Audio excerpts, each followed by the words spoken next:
Bom, antes de começar aqui, parabenizar Vitor e o Clayton pela apresentação, foi muito massa ter essa visibilidade, né, de como vocês conseguiram esquematizar aí as rotinas do dia a dia, né, entre QA e Dev.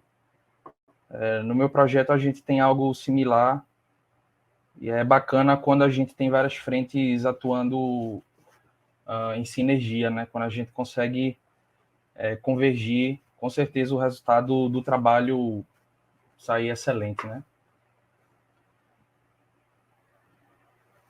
Bom, esse tema que eu vou abordar com vocês agora, ele é diretamente ligado à automação de testes, tá? Mais especificamente à automação de testes de front-end, certo?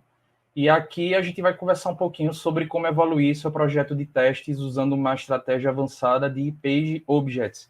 Page Objects é acho que o padrão mais utilizado, né, atualmente para automação de testes de front-end. Tem outros aí surgindo e ganhando espaço, como Screenplay, App Actions, mas o PageObject ainda é bem difundido, né? Bom, antes de entrar no tema, me apresentando aqui rapidamente para vocês, meu nome é Luiz Macedo, sou de Recife, terra do frevo. Apesar de nascer na terra do frevo, eu não danço frevo, mas eu toco. Tocar, eu toco frevo, gosto bastante. Já animei muito o pessoal por aí, tocando nas festas da vida. Bom, sou engenheiro de testes no César, atuo na área de QA, né, dentro do César. Também atuo como professor tutor lá no César School. Tenho atuado no mercado de TI há mais de 7 anos, mais ou menos aí de uns 5 anos, 6 anos para cá, é que eu tenho me aprofundado mais na parte de testes automatizados e testes exploratórios, que são, vou chamar assim, duas áreas, né, que me interessam bastante dentro dessa área de testes de software que é gigante, né? Tem um universo aí para ser explorado. Bom, eu esqueci de mencionar antes, mas assim, eu vou ter uma parte um pouquinho mais teórica e no final a gente vai dar uma olhada em alguns exemplos, vai ver a aplicação prática de alguns códigos, e aí eu peço que você fique até o final, tá? Para a gente ver junto essa parte com o código que acredito ser a mais interessante, tá? Bom, o que é o PageObjects? É um padrão, certo? Criado por esse senhor, esse elegante senhor chamado Martin Fowler, que é um dos, vou chamar assim, expoentes, né, da engenharia de software. É um cara, quem curte a área assim conhece, é um cara bem famoso.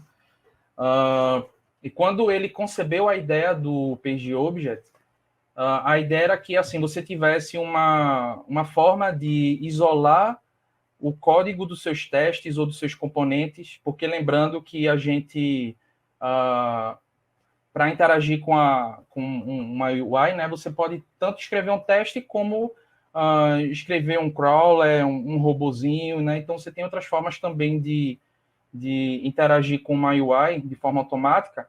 E o Martin, ele não estava preocupado apenas com testes, né, mas com qualquer forma de automatizar uma interação com uma interface gráfica. Então, a ideia dele era justamente organizar e encapsular os detalhes da implementação da UI, da implementação do seu teste, do seu componente, certo? De modo que essas estruturas, esses testes, esses componentes, eles pudessem interagir com a UI de uma forma similar a um comportamento de um ser humano, né? Que você, pelo menos, conseguisse codificar tendo esse tipo de visão que fosse o mais próximo de uma ação de um humano interagindo com a interface. Mas apesar do Martin ter criado o PageObject, quem na verdade difundiu foi o Selenium, certo? O Selenium é um framework amplamente conhecido para automação de testes de web, mas ele, quando você olha lá no site do próprio Selenium, eles afirmam que a ferramenta, na verdade, é um automatizador, né? Então, não importa se você vai querer escrever um teste automatizado, escrever um crawler, escrever algum tipo de robozinho, certo? Que vai interagir com alguma interface web. O propósito deles é ser uma ferramenta que automatiza, ok? Mas acabou realmente vingando e se tornando bem popular no meio da comunidade que lida com testes de software, certo? E o interessante é o seguinte, apesar do Martin ter sido o criador e ter batizado o padrão, na verdade, de Window Driver, porque ele tinha, na verdade, ele ainda tem, né? Se vocês acessarem o site Martin, ele tem uma série de artigos que ele coloca lá, ele faz do site dele uma espécie de blog também, então tem muito conteúdo bacana. Dá um Google aí por Martin Fowler que vocês acham o site dele é muito bacana. E ele tem na verdade, ele tem vários artigos, né? Mas tem um que ele fala mais diretamente do PageObject. E quando ele menciona a ideia que ele teve por trás do padrão, ele tinha mais ou menos uma ideia que é o seguinte: você tem uma página da web, então imagina aí a home de um site, e ao invés de você ter um objeto da página inteira, você teria vários objetos que correspondem aos componentes dessa página. Então, se você imaginar o cabeçalho, imaginar o rodapé, imaginar uma área de newsletter, imaginar um carrossel de imagens, então cada componente, cada área dessa seria tratado como se fosse um objeto. E aí, é a partir daí que ele bolou esse nome, o Window Driver, né? Só que o pessoal do Selenium, quando estava desenvolvendo a ferramenta e bolando formas de uso da ferramenta, né, descobriram, né, quer dizer, não descobriram, porque como já está aí na tela, um dos criadores do Selenium, o Jason Hughes, ele é colega do Martin lá na ThoughtWorks. Então, acredito que, na verdade, eles devam ter conversado bastante para chegar em algumas conclusões e uma reaproveitando a ideia do outro, né? E aí o que aconteceu? O pessoal do Selenium, na verdade, viu que não faz muito sentido essa ideia de chamar de Window Driver, já que você está usando um padrão que usa o conceito de orientação a objetos, né? Faz mais sentido quando você trata como objetos de página. Então, essa nomenclatura foi o que acabou vingando. O próprio Selenium difunde o uso do PageObject, só que ele acabou difundindo um conceito um pouco diferente da ideia original do Martin, onde o pessoal acabou tendo a ideia do seguinte: você vai ter um único objeto para toda uma página, né? E é assim que a gente acaba aprendendo quando a gente pesquisa algum tutorial, ou então alguma videoaula, ou então quando compra algum curso, né? Tem vários cursos na Udemy, por exemplo, que o pessoal usa esse conceito de um único objeto de página para a página inteira. Bom, aí por que é bom usar o PageObject? Eu elenquei aqui os principais benefícios que eu acho que é mais que suficiente para convencer vocês a usarem, no caso, para quem ainda não estiver usando, né? O primeiro e mais importante é a melhora da manutenção do código, ou seja, você consegue dar manutenção de uma forma mais objetiva e mais eficiente, né? Então, assim, você acaba tendo um código mais legível e, consequentemente, você acaba tendo um entendimento mais rápido do que aquele código está fazendo. Você consegue tornar o seu código mais otimizado, então você consegue dar uma enxugada, reduzir quantidade de linhas, fazer um refactor mais bem elaborado, né? Como é baseado em orientação a objetos, então você consegue fazer bastante reuso de código, o que ajuda tanto na legibilidade quanto na otimização, e você também diminui a fragilidade dos testes, porque imagina que os testes de UI são os mais complicados que a gente tem de manter, tanto do ponto de vista de escrita mesmo, quanto do ponto de vista de execução, de performance, porque são testes que tendem a dar, dependendo de como você estruturou o seu código, né, acaba tendo muito falso positivo, falso negativo, e a ideia é que a gente tente reduzir isso ao máximo, deixar com que a execução seja a mais consistente possível, certo? E qualquer alteração que tem na UI, às vezes acaba gerando várias alterações em cascata no nosso código, né? Então, quanto mais aderente a um padrão robusto a gente estiver utilizando, melhor vai ser a robustez e menos frágil os seus testes serão, certo? Outro ponto bem importante é que você vai ter uma maior aderência a outros padrões e princípios de programação. Aqui vale a pena destacar que quando a gente escreve um teste automatizado, a gente está literalmente programando, né? Então, Um teste automatizado nada mais é que um programa que executa alguma coisa. Então, quanto mais a gente utilizar de boas práticas de engenharia de software, melhor vai ser o nosso código, maior vai ser a qualidade, né? Como eu falei antes, maior vai ser a performance, a robustez, a consistência, a confiança, né? Que a gente precisa ter a confiança no código que está sempre rodando. Então, assim, usando o PageObject, você consegue utilizar outros padrões para trabalhar em conjunto. Então, você pode facilmente ali, né, junto com o PageObject, usar um singleton, usar um Fluent, usar a fachada, certo? Então, é um padrão que permite você trabalhar com outros padrões também para melhorar essa sua codificação. E o outro ponto interessante e muito importante que permite tornar os testes orientados ao negócio. Ao mesmo tempo que isso é um ponto positivo que a gente consegue com o PageObjects, é um ponto que traz também um problema. E eu vou mostrar para vocês já já. O problema é o seguinte, quando a gente lida com componentes de uma interface, a gente acaba mapeando, né, esses elementos com que a gente vai interagir, e na hora de escrever o código, a gente acaba dando uma maior ênfase nas ações. Então, os nossos testes acabam sendo orientados às ações do que a funcionalidade em si.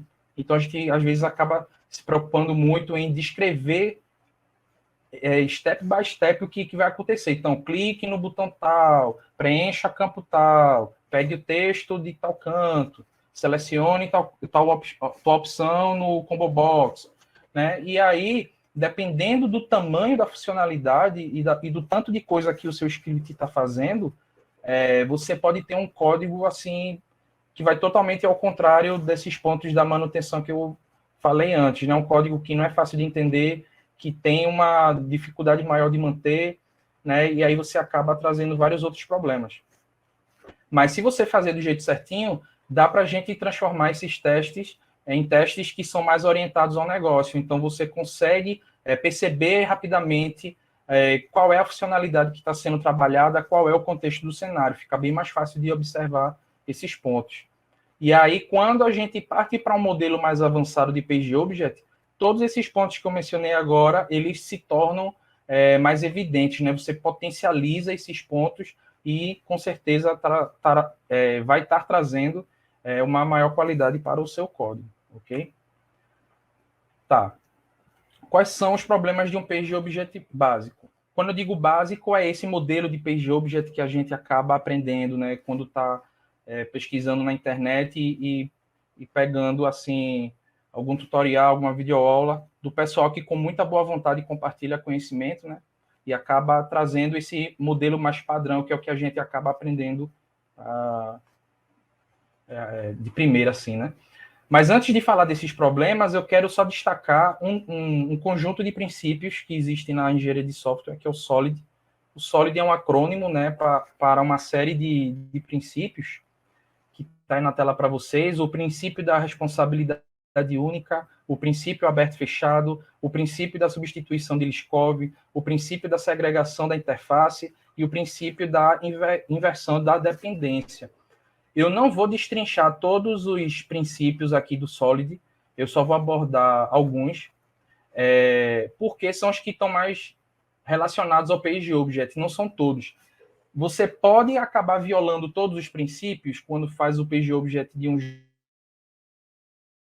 jeito não muito... Mas os que a gente mais vê com frequência, os problemas que a gente mais observa são dois, e que são... Quais são os princípios, né, que o PageObject acaba violando com maior frequência? O princípio da responsabilidade única e o princípio aberto-fechado. Eu fiz a questão de colocar esse gifzinho aí de uma bomba explodindo, porque quando você viola esses princípios, você literalmente tem uma bomba relógio na sua mão, né? Você pode fazer com que o seu código se transforme no Frankenstein a ponto de que fique impossível utilizá-lo. Eu já ouvi até relatos, eu nunca presenciei, tá? Nunca vivenciei algo semelhante nos projetos em que eu trabalhei, mas eu já ouvi relatos de pessoas que tiveram de abdicar da automação porque o código estava tão ruim de manter, ele estava tão instável, estava, assim, não estava agregando mais valor para o time, a ponto que não era mais viável manter ele, e o pessoal simplesmente decidiu utilizar apenas testes manuais naquele momento do projeto. O pessoal, em algum momento, viu que era melhor reescrever de uma outra maneira, usando outras ferramentas, do que manter do jeito que estava feito ali. Então, assim, isso é um balde de água fria gigantesco, né? Durante a execução de um projeto. Então, assim, imagina que todos os benefícios que a automação te traz, né, como maior produtividade, você está lá sempre tendo feedback constante, né? Porque os testes, se você colocar numa pipeline de CI, por exemplo, né? Você está lá vendo aqueles testes moendo o tempo todo e sempre trazendo um retorno, antecipando bugs, né? Então, imagina você perder todos esses benefícios porque o código está ruim de manter. Então, é algo que a gente tem que evitar a todo custo, certo? Eu vou abordar esses princípios de uma forma mais clara mais para frente, tá? Bom, já partindo para o tema principal dessa palestra, né? Eu estou apresentando aqui para vocês como é que ficaria a organização. Imagina aí um projetinho bem simples, tá? Mas como é que ficaria a organização quando você usa o modelo do PageObject básico e quando você usa ele um pouquinho mais avançado, tá? Bom, no básico, a gente basicamente vai ter apenas duas entidades aqui para interagir. Você vai ter a sua classe de testes, com os seus métodos de teste, e vai ter o PageObject, né, para cada uma das páginas que você está interagindo. Basicamente, nesse PageObject básico, a gente acaba tendo essas três partes aqui. A gente tem os locators, que são a forma como a gente mapeia os elementos que a gente vai interagir, né, na automação. Então, todos os botões, todos os campos, todas as mensagens, todos os componentes, de forma geral, que a nossa automação vai interagir, são mapeados através dos locators. A gente tem os métodos de ações, que seriam as ações de fato, né, como se fosse um usuário mexendo na tela. Então, clicar, preencher um campo, fazer um drag and drop, né? Selecionar opções de combo box, navegar através dos menus, visualizar uma imagem, enfim. Todas as ações que você pode ter ao interagir com aquela página. E as asserções. De cara, a gente já percebe aqui a violação de um dos princípios. Lembra aqueles dois princípios que eu mencionei, o da responsabilidade única e o do aberto e fechado? Eu dou uma explicadinha melhor neles agora. O princípio da responsabilidade única, ele diz o seguinte, que cada classe ele deve ter apenas uma única responsabilidade. O princípio ele é bastante claro. Cada classe só pode ter apenas uma única função, uma única função que eu digo, um único propósito, certo? E aqui, nesse PageObject aqui, a gente acaba violando por quê? Porque nós temos três, como eu posso dizer, nós temos três propósitos aqui, o de mapear os locators, o de definir as ações e o de definir as asserções, certo? Qual seria o princípio não, desculpa, qual seria o propósito principal do PageObject? Né? Qual seria a única função para essa classe? É a definição das ações, porque o PageObject, ele tem, resgatando lá, né, o conceito do Martin Fowler, uma forma de você isolar, certo? A implementação dos componentes da UI, certo? Do seu teste, beleza? Então, quando a gente, por exemplo, deixa os locators junto das ações, esse acoplamento esse encapsulamento, quer dizer, ele deixa de existir, certo? Você acaba tendo essas duas coisas misturadas. No exemplo, vai ficar mais claro quando vocês estiverem olhando. Com relação às asserções, existe até um debate aí na comunidade sobre se é certo ou errado você deixar as asserções na sua classe de página. Eu particularmente sigo a ideia do Marty Fowler que diz que você não deve deixar asserções na classe de página. Primeiro porque, na minha concepção, viola o princípio da responsabilidade única, e outra é que amarra o seu PageObject aos resultados, às saídas, né, que você está esperando. Obviamente que essas saídas vão ser geradas pela página que você está interagindo. Mas do ponto de vista de organização, se você precisar dar uma manutenção, pode ser que complique. E aí eu entro, por exemplo, no segundo ponto, que é o segundo princípio, quer dizer, que é o princípio do aberto-fechado. O que é que esse princípio diz? Que a sua classe ela tem que estar aberto a novas inserções, as extensões, né? Ou seja, adição de novos códigos. Então, você pode, sem problema nenhum, adicionar novos métodos, né? Novas classes, que fazem uma determinada atividade. Então, tem que estar aberto para isso e fechado para modificações. Então, assim, o código legado que você tem que evitar ao máximo estar mexendo nele. Veja, quando a gente fala de refatoração, você está tentando otimizar e melhorar aquele código. Mas quando a gente fala de modificação aqui, no contexto desse princípio, é você colocar novas atividades, novos processamentos dentro desses métodos. Então, tem essa diferença. A refatorar é tranquilo. Você pode mexer, não vai estar violando o princípio.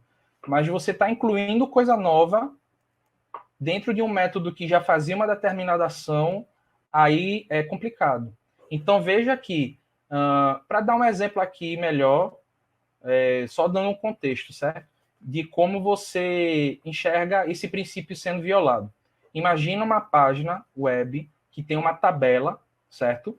E nessa tabela você vai ter uma organização de dados e esses dados vão ser ordenados através de categorias, certo? Bom, qual seria assim um raciocínio lógico inicial para implementar um teste que validaria esse cenário aqui, né? A gente teria um método que varreria todos os itens da tabela e, no caso, para validar cada categoria, a gente poderia colocar um if, né, para cada categoria que a gente quisesse validar. Então, se a categoria X for selecionada, eu vou fazer tal validação. Se escolher a categoria Y, vou fazer outra validação. Então, cada if agruparia, né, essas validações aí. Agora, imagina que o cliente resolveu adicionar uma nova categorização para esses dados na tabela. Aí o time de dev foi lá, implementou, e agora você vai atualizar esse seu script automático para validar essa nova categorização. E aí, qual é o erro que você poderia cometer? É criar um if novo, certo? Para colocar a validação dessa nova categoria. Então, como é que a gente evita esse problema? Você poderia criar um método que varre a tabela, mas de forma genérica, certo? E as validações para cada categoria poderiam ser métodos ou instâncias de novas classes, né? Eu acho que trabalhar com classes talvez seria melhor. E esse método que está genérico, que pode validar qualquer categoria, ele faz menção a essas classes, né, que teriam as validações de cada categoria individualmente, porque aí você pode ter N regras de negócio envolvidas aí por trás, né? Então, a ideia é que você inclua novos códigos que vão fazer novas ações, mas não mexer no que já está pronto. Não tem aquele ditado de time que está ganhando não se mexe. Então, se está um código lá redondinho, funcionando tranquilamente, não toca mais nesse cara, certo? O que você pode fazer é tentar construir o código de uma forma que você já tenha espaço suficiente para adicionar coisas novas sem precisar mexer no legado, certo? E aí, quando a gente vai olhar para a parte do PageObject avançado, partindo desses dois princípios aqui, para evitar que a gente viole eles, como é que ficaria?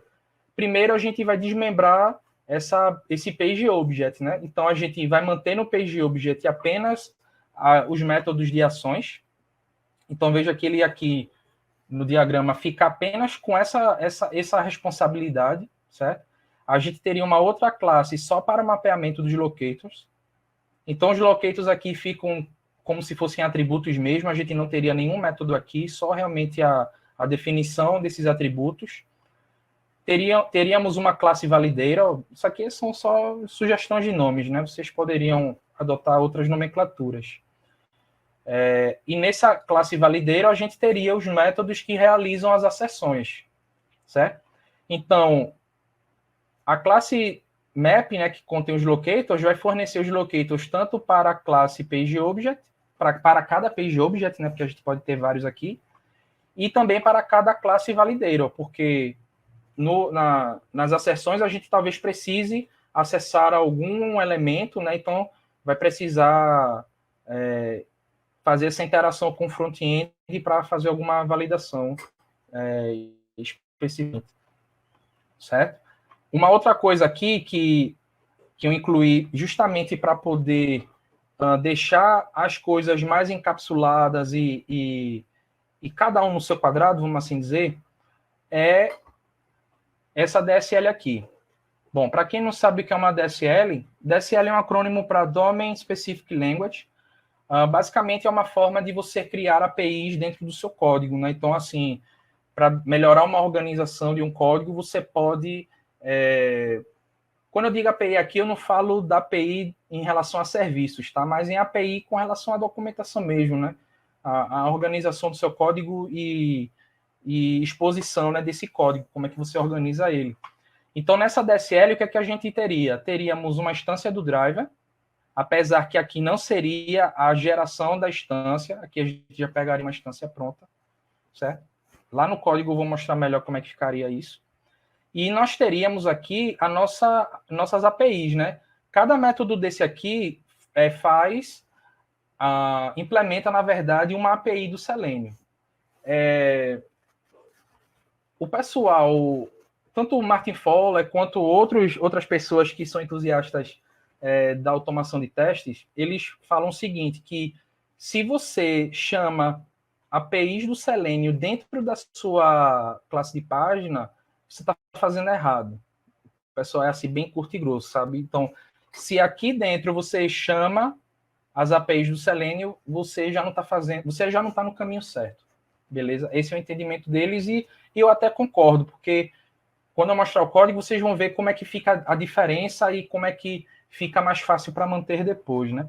Então, cada método desse, por exemplo, eu tenho o meu método de clique que implementa o clique do Selenium. Então, para deixar essa implementação melhor, a gente, por exemplo, pode fazer uso de waits, de expected conditions. Então, assim, aqui não é só simplesmente chamar o mesmo método do Selenium, sabe? A gente faz um esqueminha aqui que permite uma maior flexibilidade de manutenção desses métodos e de uma atualização mais genérica em contextos diferentes. Porque uma coisa, por exemplo, é você clicar num elemento que está visível, outra coisa é você ter que clicar no elemento que está meio que escondido por trás de outro, sabe? Então, você pode ter N contextos que só usar o método clique lá do Selenium de forma bruta, né, não vai te atender. E essa ideia serve para qualquer outro método, né? Então, eu botei aqui exemplos de implementação de um método para preencher campos, de selecionar um combo box, de encontrar elementos na tela, certo? Então, essa DSL, ela serve justamente para a gente separar essa implementação que envolve a API do Selenium da nossa classe de página, para não misturar as coisas e, consequentemente, ter uma manutenção mais tranquila mais para frente. E aqui na representação da classe de testes, né, continuaríamos com o nosso método de teste. Nos métodos, a gente chamaria o validator para fazer as asserções e os métodos de ação de cada pageObject, né, dentro de cada teste. Aqui seria similar como a gente faz no básico, né, que é chamar as coisas dentro do teste. Aí aqui, só para deixar uma clareza assim, de organização, né, você pode usar setups, teardown, porque no caso aqui, como a gente está lidando... Está falando de pageObject, mas o pageObject, como ele foi muito difundido pelo Selenium, né, então acaba meio que se misturando. A gente sempre usa um com o outro, né? Então, quando a gente fala de Selenium, você tem tanto a parte de instancial driver quanto derrubar o driver depois do uso, né? Para que você não tenha um acúmulo ali de processos abertos no seu SO. Então, é bom sempre lembrar, né, de você ter seus setups, tear down, até para remover massa de dados também, né? Isso ajuda bastante aí na organização. Beleza? Vamos avançar. Pronto, já que eu mostrei aqui os conceitos teóricos, né, eu vou apresentar aqui alguns exemplos para vocês, tá?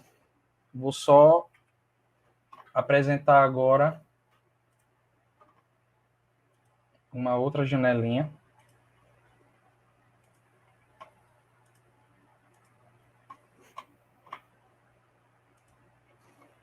Bom, eu fiz questão aqui de separar o código em 3 etapas, tá? Que eu chamei de iniciante, intermediário e avançado.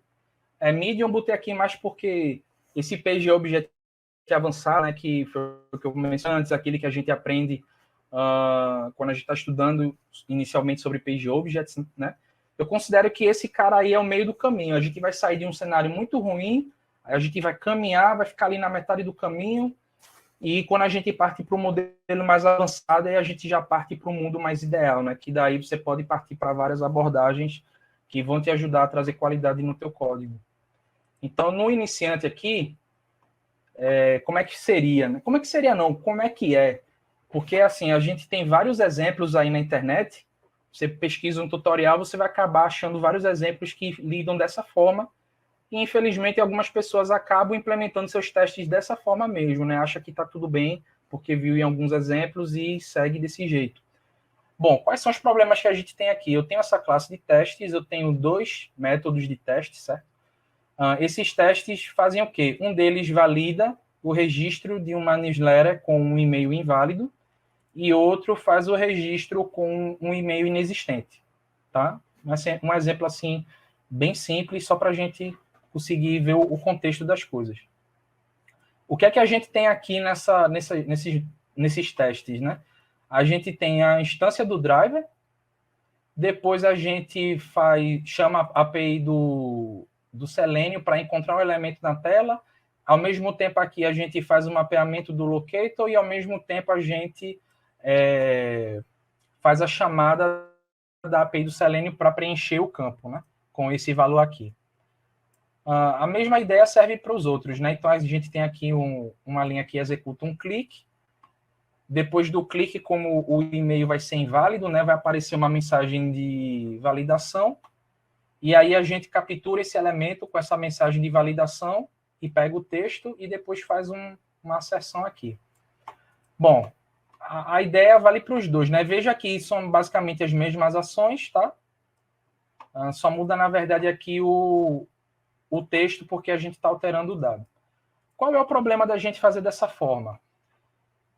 Imagina que o campo lá do e-mail, ele mudou, sei lá, de repente estava usando Bootstrap, aí agora vai usar Angular, enfim, ou teve uma mudança de CSS e agora esse ID mudou, ou de repente não vai mais usar o ID, eles criaram uma classe específica e aí fica melhor de você achar esse elemento através de uma classe. Então, imagina que eu vou ter que tanto refatorar essa linha quanto essa. Aqui, como a gente só tem 2 testes, aí você pode pensar, não, mas nesse contexto aí tá tranquilo, isso aí não teria problema não. Agora imagina num cenário aí com 500 testes, sei lá, sabe? Então, imagina você ter que, por conta de uma pequena mudança, você ter que sair alterando vários locais diferentes para atender essa nova mudança, sabe? Imagina que, na verdade, não vai ser mais um clique. Sei lá, estou chutando aqui uma coisa bem baboseira mesmo para forçar um exemplo. Ao invés de um clique, a gente tem que inserir o texto dando enter. Então, imagina, eu teria que refatorar todos os locais que eu faço um clique no botão de submit para trocar para essa ação do enter, né, para inserir um texto. Então, veja assim, com pouquinha coisa fica até razoavelmente tranquilo. Assim, você mexe num canto, mexe no outro e já foi. Mas em uma estrutura grande, num sistema comercial grande, né, como a gente costuma enfrentar por aí. Então, realmente fica inviável, tá? Botar o seu código dessa maneira. E aí você já avançou dessa fase de iniciante, você já aprendeu sobre PageObject, você agora vai usar um padrão para arquiteturar e organizar melhor os seus testes, aí a gente chega nesse nível mais intermediário. Aí agora no nosso projetinho a gente tem uma pasta onde a gente coloca todas as nossas pages e temos uma pasta onde fica as nossas classes de teste, né? E aí como é que ficaria a implementação dessa classe de página? É o mesmo contexto, tá? Newsletter, um teste que faria o registro com e-mail inválido e outro com um e-mail existente, né? E aqui nessa classe, a gente está partindo aqui da ideia que o campo de newsletter, né, fica na home, por isso que eu chamei essa classe de página de homepage, tá? Então aqui a gente tem o mapeamento dos locators, então todos os mesmos locators que a gente tem aqui no teste da versão iniciante, a gente já tem eles mapeados aqui como atributos, tá? Aqui nós temos as ações, e nessas ações aqui eu ainda coloquei chamando diretamente a API do Selenium, tá? E aqui a gente já faz um pouco de reuso de código, porque a gente está agora utilizando os atributos, né, onde os locators estão mapeados. Então, dessa vez, se eu precisar alterar um locator, eu não preciso alterar todas as minhas chamadas, eu preciso apenas alterar aqui. Então, não vai ser mais eu não vou pegar mais por ID, vou pegar por um name agora, ou vou pegar por uma classe. É só alterar esse camarada aqui e já foi. O restante do código fica intacto. Beleza? Aqui também a gente teria aqui as accessions, né? Nesse caso aqui, a parte de fazer a validação da mensagem lá, né? Aqui a gente já tem uma melhora porque nós temos um método e podemos chamar esse mesmo método para fazer a acessão dos dois cenários, do e-mail inválido e do e-mail já existente, certo? A gente faz o uso do mesmo locator aqui, então conseguimos otimizar o código, né, para que numa única chamada a gente já faça mais de um tipo de acessão, ok? Que no caso são de mensagens diferentes. Aqui eu incluí uma responsabilidade a mais nessa classe, que aqui eu estou colocando já um método que retorna uma instância do driver, mas de qualquer forma não seria a responsabilidade dessa página aqui cuidar disso, tá? Nem de mapear os locators, nem de pegar o driver, a instância do driver do Selenium, nem de fazer as acessões. A responsabilidade dessa classe seria apenas mapeamento das ações, ok? E aqui no nosso teste, veja como já dá uma enxugada, né? Como é que a gente já vê uma classe de testes um pouquinho diferente do outro exemplo lá. Porque agora a gente não tem mais aqui a declaração dos locators dentro do teste, o que já é uma prática bem ruim. A gente agora passa a chamar as ações a partir da nossa classe de página. Então, para ambos os testes, né, a gente chama a ação de preencher o campo e-mail, a ação de clicar no botão submit da newsletter e o método que vai fazer a verificação da mensagem, né, de validação.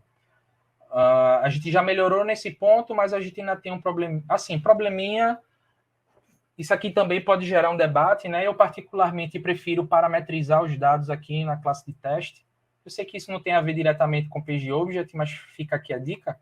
Eu prefiro sempre parametrizar. No próximo exemplo eu deixo isso mais claro. Você parametrizar esses valores aqui é melhor, porque se você utilizar o mesmo dado em várias regiões diferentes, em vários testes diferentes, em várias classes de testes diferentes, e você pretende alterar um dado para aumentar uma determinada cobertura, por exemplo, você vai ter que sair modificando todos esses caras, né? E isso ficando parametrizado, fica mais fácil de fazer essas mudanças. Bom, aqui como eu estou usando Python e PyTest, uma coisa nova que entra aqui é que na própria classe de teste eu faço a instância, né, da minha classe de página, e essa instância eu repasso ela para os meus testes, né? Aqui, como eu estou usando o PyTest, então eu estou fazendo uma fixture que basicamente faz a mesma coisa que os hooks que a gente está acostumado a ver, né? Tipo before, after, esses métodos que fazem o setup e o teardown para a gente. Quer dizer, não que fazem, mas onde a gente pode colocar, né? Esses códigos que fazem essas coisas. Beleza? Então aqui está uma estrutura mais ou menos do jeito que seria o básico, do jeito que a maioria da galera aprende, né, quando está estudando sobre PageObject, ok? E agora a gente vai ver como é que ficaria isso usando aquela abordagem mais avançada. Então aqui veja que a gente continua tendo uma pasta de pages, aí eu incluí uma pastinha para cada página isoladamente, aqui eu só tenho uma, mas poderia ter várias páginas, né? E dentro da nossa pasta que representa a página, a gente teria aquelas 3 classes, né? Que eu mostrei, no caso, teríamos o map. Então, veja que ela realmente só serve para fazer mapeamento. Claro que nesse exemplo aqui está bem bestinha, tá, gente? Mas imagina uma home gigante, assim, com muita coisa. Então, você poderia ter muitos elementos aqui e concentrar só os locators num lugar já ajuda bastante nessa organização. Temos aqui a classe que representa o valideiro, né? Então, aqui ó, a gente já faz uso da DSL, então no construtor dessa classe eu já chamo a DSL, que implementa lá a minha API, que seria a casca, né, da API do Selenium. E aqui a gente tem um método que faz a validação das mensagens. Todas as outras validações que vocês teriam nessa mesma página poderiam ficar aqui nessa classe, tá? Então, aqui a gente já deixa tudo parametrizado, tanto o locator, certo? Quanto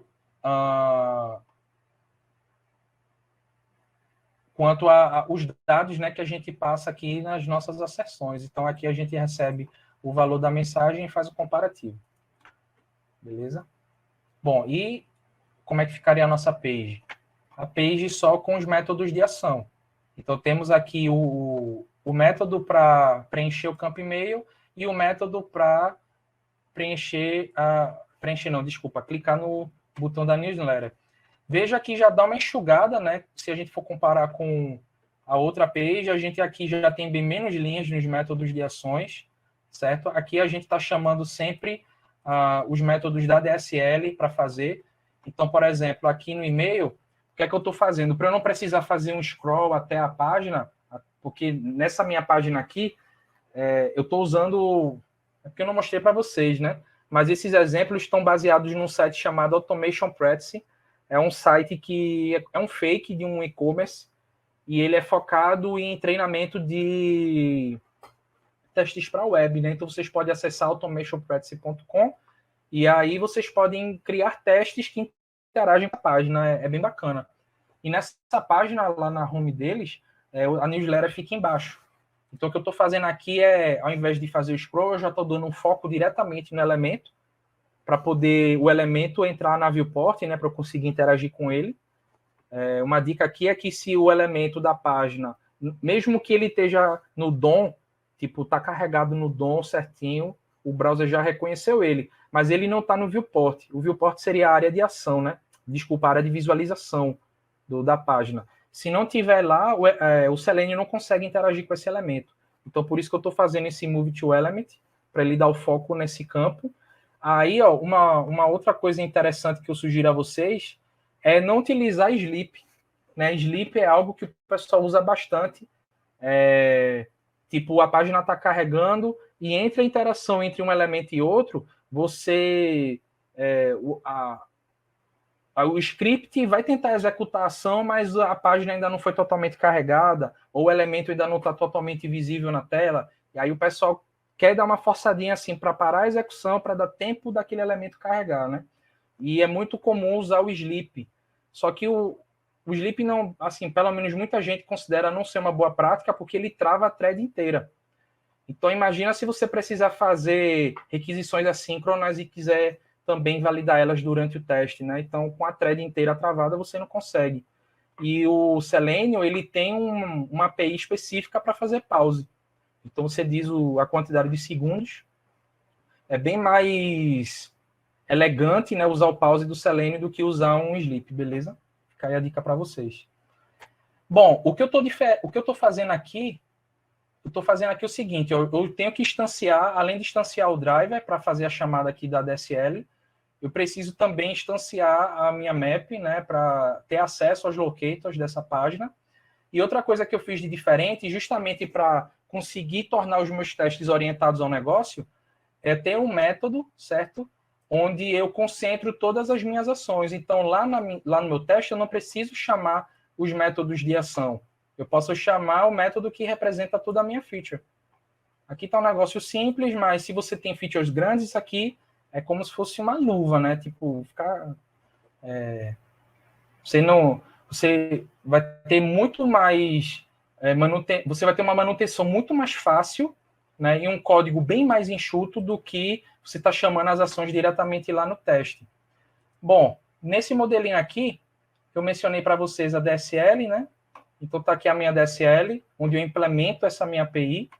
Veja que eu tenho vários métodos, né? Eu dou o mesmo nome assim parecido com a API do Selenium para não confundir, mas veja que para eles eu faço o quê? Eu chamo a API do Selenium, mas eu trabalho com expected conditions diferentes, porque eu estou lidando com esses componentes em situações diferentes, né? Por exemplo, em um momento eu posso tentar encontrar um elemento que ele está visível na tela, ele tem que estar no DOM e visível na tela. Em outro momento eu posso tentar interagir com um elemento que ele está no DOM, mas ele não está visível na tela. Mas eu consigo interagir com ele por conta dessa expected condition, que ele verifica só se o locator do elemento ele está presente, ok? E aí vocês podem implementar várias outras coisas, né? Eu tenho uma implementação de um método para wait, certo? Eu deixo esse meu wait aqui de uma forma mais customizada. Eu recebo a expected condition para trabalhar junto com esse wait. Eu tenho aqui um método para preencher campos onde, por exemplo, eu limpo o campo antes de preenchê-lo. O método de pause que eu falei, né? Usando a classe ActionChains, que implementa essa parte do pause. Um métodozinho aqui para executar um JavaScript. Se eu quisesse fazer o scroll, né, eu poderia utilizar esse cara. Então, essa minha DSL, ela serve como essa casca do Selenium, certo? Eu tenho uma outra classe aqui, ó, que eu acho bem melhor fazer dessa forma. Existe um padrão, tá, gente, chamado Driver Factory, onde você consegue trabalhar melhor o gerenciamento das instâncias, né? Então, você pode ter classes distintas, fazendo o gerenciamento do seu drive do Chrome, do Firefox, certo? Do Opera, do Safari, do Edge, etc. Eu chamei de Driver Factory, né? Apesar de não ser realmente uma fábrica de drivers, eu só tenho apenas uma instância para um Chrome, mas aqui eu poderia programar isso que eu acabei de mencionar para vocês, né? O gerenciamento dessas várias instâncias. Então aqui eu faço um singleton, aqui já estou fazendo uso de um outro padrão, né? Onde eu consigo criar uma única instância do driver para chamar em qualquer parte do meu script, para não precisar estar instanciando o tempo todo. Então, o que eu falei lá no comecinho, né, do PageObject, você conseguir casar com outros padrões. Isso aqui já é um exemplo, né, de você usar junto com o singleton. E mostrando aqui a nossa classe de testes para fechar. Continuamos com aquelas validações, né? No caso, o teste que valida um registro de newsletter com e-mail inválido e o outro com e-mail existente. Veja que a gente já enxuga mais ainda a quantidade de linhas aqui nos nossos testes. Agora, eu não chamo as ações, mas eu chamo aquele método que contém as ações. Então, aqui, qualquer pessoa vai entender rapidamente o que é que está acontecendo. Tipo, bater o olho, eu sei que eu estou registrando uma newsletter. E o cenário fica descrito aqui no próprio título do método do teste, né? na assinatura do teste, quer dizer, do método, certo? E a gente recebe por parâmetro as instâncias, né, da nossa page, do nosso valideiro. Estou usando aquela fixture lá para fazer esse setup para a gente, ok? E, como eu falei, ó, aqui eu já não estou mais usando os dados, né, diretamente no teste, aqui eu estou parametrizando, então eu tenho essas duas classes aqui. Eu tenho esse data testes, né, que são meus dados que eu realmente uso como entrada nos testes, e eu faço essa chamada lá na minha classe de testes, e uma classe de constantes, onde eu posso já deixar várias strings prontas, outros tipos de constantes, né, outros tipos de valores, para fazer a chamada nos testes e deixar isso já parametrizado. Beleza, galera? Bom, era isso que eu queria mostrar para vocês.